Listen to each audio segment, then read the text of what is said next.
Well, hello there, folks. Today we've got this Loco Smart Temp grill.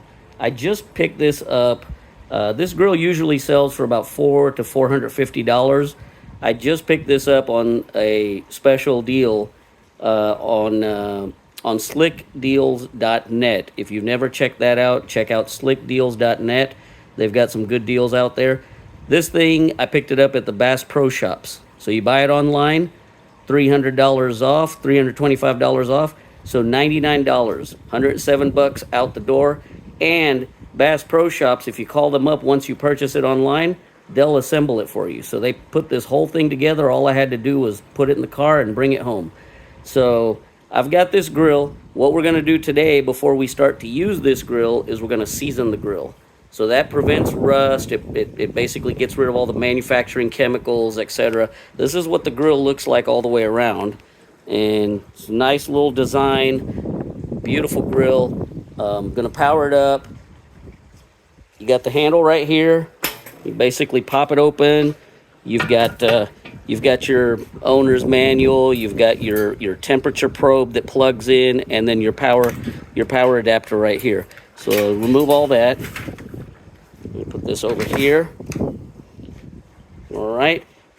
And you've got your grate, your grill grate.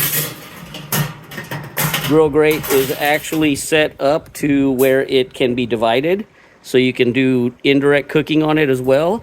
So we'll put that over here. And then we've got a indirect cooking shield right here. And you can open this up for direct cooking as well as indirect. So if you're making some items that want direct and some items that just want to be cooked indirectly, you can use this. Or what you can do is you can pull this whole thing out and just put the coals right here and go for it. You don't actually need this piece in there. It's an additional accessory. So let's get started. Okay, so we've got our grill plugged up. We're going to go ahead and push this big knob over here, and you'll see the display come up. And there you go. And so now what we'll do is we'll load it up with coals. Okay, so as you can see, I've got my coals loaded in there. These are just typical Kingsford type charcoals. And what I'm doing is I've used a smaller quantity because it's only for this seasoning process. And so yeah, let's get started. So what we're going to do next is we're going to go ahead and fire up these coals. And the way to do that is to get a fire starter.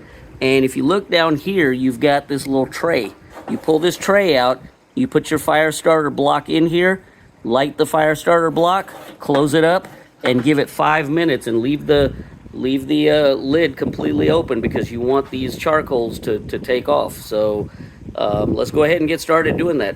Okay, so we've got our block loaded in there. We're going to go ahead and fire him up.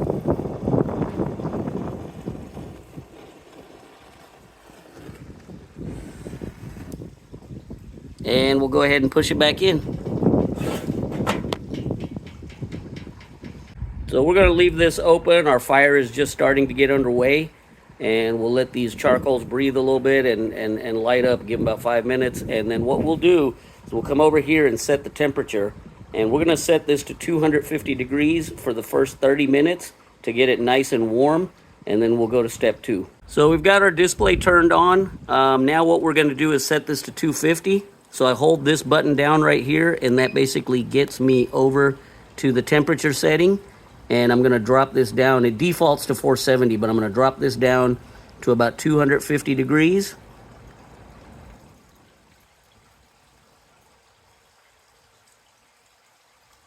And then we're going to go ahead and push this button again, and we'll hit start. Okay, so as you can see, we've got our smoke coming out of the top. One thing that I did want to show you is another tool that comes with it is this tool right here. And this tool basically allows you to do things when the grill is hot, such as change the air intake. It also allows you to open and close the grate, as well as the deflector shield for the indirect cooking. And you basically just hang this over here if you need to use it. Now, I've gotten this thing started. As you can see, it's starting to climb up. It's about 98 degrees right now. I just started it.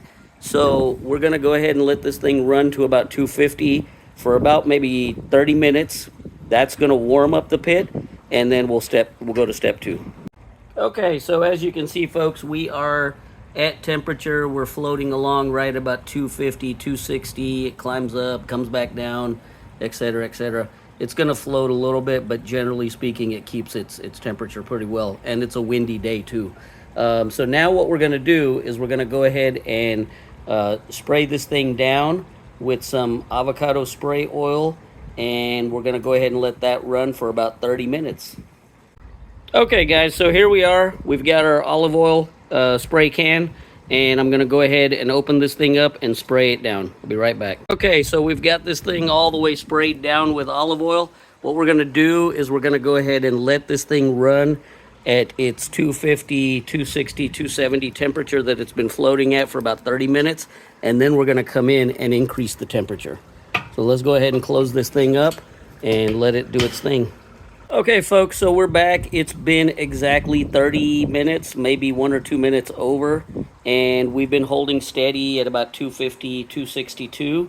So we've got this thing going, and now what we're going to do from this point, we sprayed it down earlier, if you remember. So now what we're going to do is we're going to change the temperature, and we're going to go up higher for another 30 minutes, and then that should season the grill. So let's go ahead and hit this button here a couple of times, and you'll see it flashing at 250. I'm going to raise this up to 400. And there you go, it's at 400. So now I'm going to do that, and I heard the fan come on, and it's going to start climbing up, and we'll see where it goes from there. We'll be back. Okay, so as you guys can see, I'm slowly dropping temperature here. I've gone ahead and knocked it down to like 200. We're done burning this thing in, and we've got it all seasoned up. It's ready to go. So all I'm going to do now is I'm just going to shut my top there and close off the vent, and that's going to choke this fire out, and that does it. So now this thing's got a nice coating on it. It's not going to get rusty. It'll last for a long time, and actually after you season it, even the food tastes better. So good luck, and let me know if you have any comments or questions. If I did anything wrong here, please correct me. And I appreciate your time. Thank you. Like, comment, and subscribe. Thanks.